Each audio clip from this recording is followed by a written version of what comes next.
Today the gospel reading is about what we call the transfiguration. Jesus becomes dazzling white. They couldn't even recognize him really by his face. They kind of knew who he was, but it was a tremendous shock that he was so dazzling white. You could say he was luminous. I think that's a good word to use. When I think of luminous, I think of people who are passing this world. If you've ever been in the company of someone who's dying or even actively dying, the weight of the world is no longer on them. They know their time has come. You know, their day in the sun is pretty over. And they become kind of luminous because they don't really worry about their bills. They're not really worried about what they're bringing with them because they're not bringing anything. They're not worried about the things that we worry about each and every day. And a luminosity takes over. Much like the luminosity that Jesus is experiencing, that Peter, James, and John are looking at today.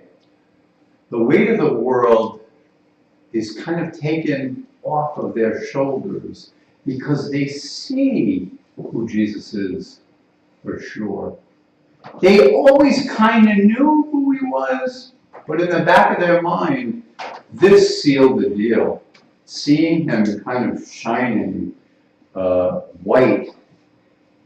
And they realize that being, I'm going to stress the being part, is more than just doing. Jesus did a lot of miracles, tons of miracles, tons of healing. But now they see him as a being. He's being God.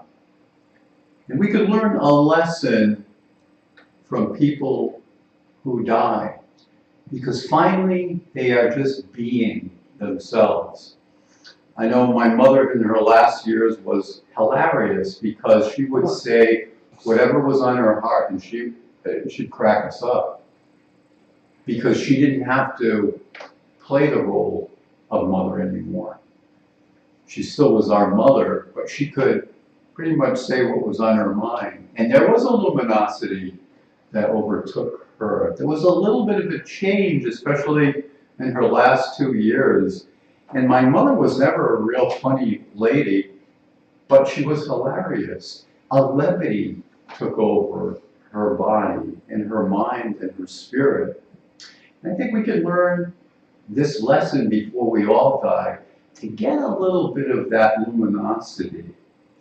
In that luminous state, Jesus shows his divinity, right? He is divine. In Genesis, and we're going to look at this in small groups this week, in Genesis, God says, let us make man, who was he talking to? Let us make man in our own image. We're going to talk about that this coming Thursday. Let us make man in our own image. Who's he talking to?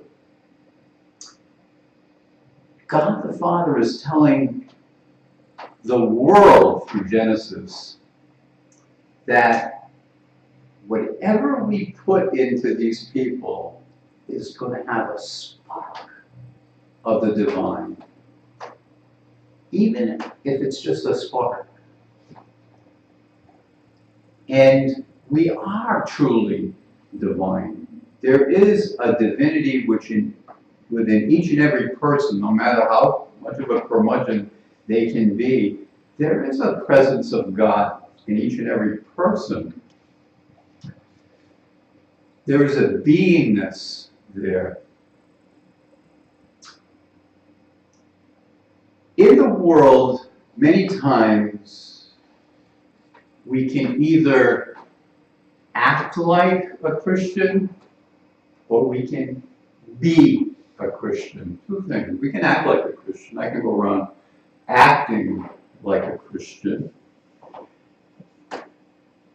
If someone is a Christian and another Christian looks at them and says, "Oh my gosh, she's not acting very Christian, is she?" We hear it constantly. And I think sometimes the clergy get labeled. If we say something, if I swear, and I do swear, believe me, people will say, "Oh, he's not very Christian. He's not acting very Christian." And you hear that. Well, my response is, why are we acting? Why are we all acting? Why are we acting? Why aren't we just being? Do you think Jesus ever swore? I don't know. I wasn't there. We know that Peter had a hot temper and most certainly swore. I've even said myself throughout my life, "Oh, that one, she's not acting very Christian." So we have to be careful about the acting part. What Jesus is pointing to with his entire life is to be Christian, not act Christian. And the Jews, the Pharisees, didn't like this, because who did he hang with? Jesus hung with, to the Pharisees' opinion, the lowest of the low, the people who were sinners, prostitutes, tax collectors, people who were in sin. Not only did he enjoy being with them, he enjoyed being with them more than he enjoyed being with the Pharisees, I think. Because that's his peeps, as they say. He loved them because they were real. They weren't acting like the Pharisees with their long tassels. They weren't acting the part of a Jew. But these people like Peter, James, and John, who swore, they were like longshoremen, he liked those types. And today we have a whole different type of Christianity. One that is acting and not being. But Jesus knew the difference. He associated with people who were considered sinners, but they were more real than the religious of his time. With Jesus, there was healing. With Jesus, there was miracles. With Jesus, there was lifting of the yoke from people's shoulders. He says in Isaiah, "I've come to set the captives free." He was being God. He was being, not acting. And this is what aggravated the Pharisees. He was the real deal. They were not. Many people we meet, and if you just go on Facebook, you see it every day. Many people we meet in families and even outside of our families tell us their story. My story. I got a story. I've got a story of my life, my whole life. People have a story of their life. And we hear these stories time and time again. Sometimes our stories become like a soap opera, and I think that's why we like soap operas or movies like soap operas so much, because we're watching a story. We're watching a story. We watch the lives of others, and we kind of can relate to what's going on with other people's stories. Jesus constantly listened and gave his presence. He gave God's presence to everybody that he met. That was his gift. He listened.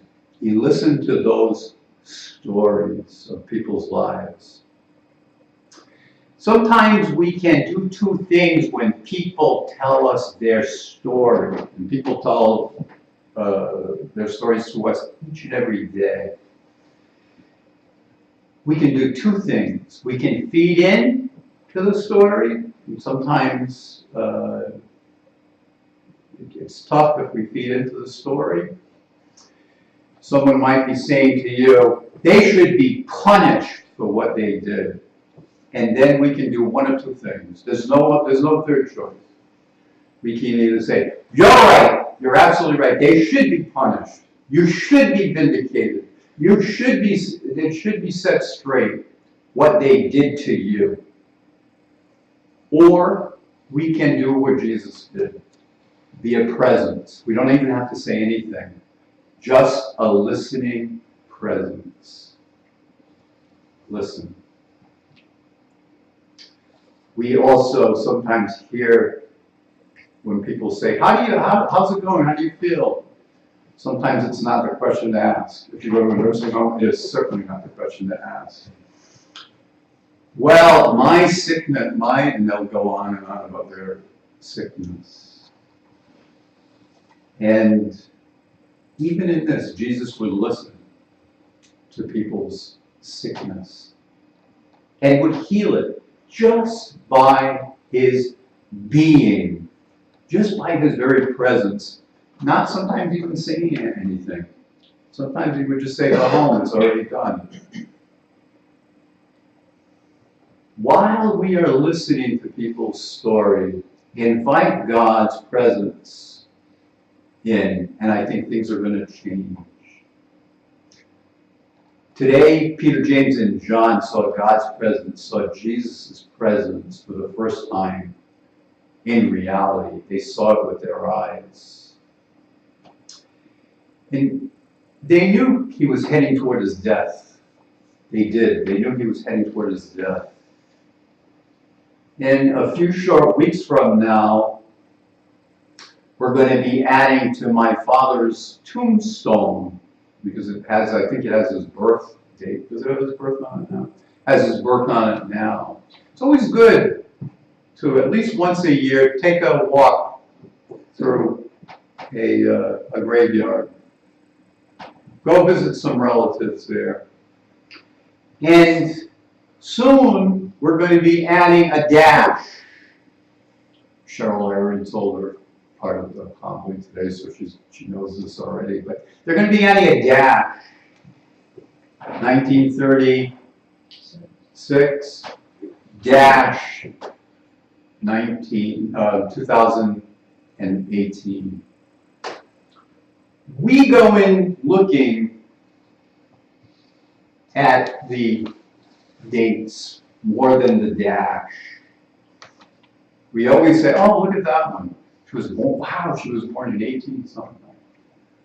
Oh, look at that one. Oh my God, he just died last year. But the dash is the most important thing of all. That dash is that person's life. That's what happened between the birth and the death. That is your most important thing. What are you going to leave as a dash? What is your dash going to be? Think of that during Lent. What is my dash going to say? What is my life going to say? Am I acting or am I being a Christian? I think if you can answer that during Lent, before Easter, you had a good Lent. Amen?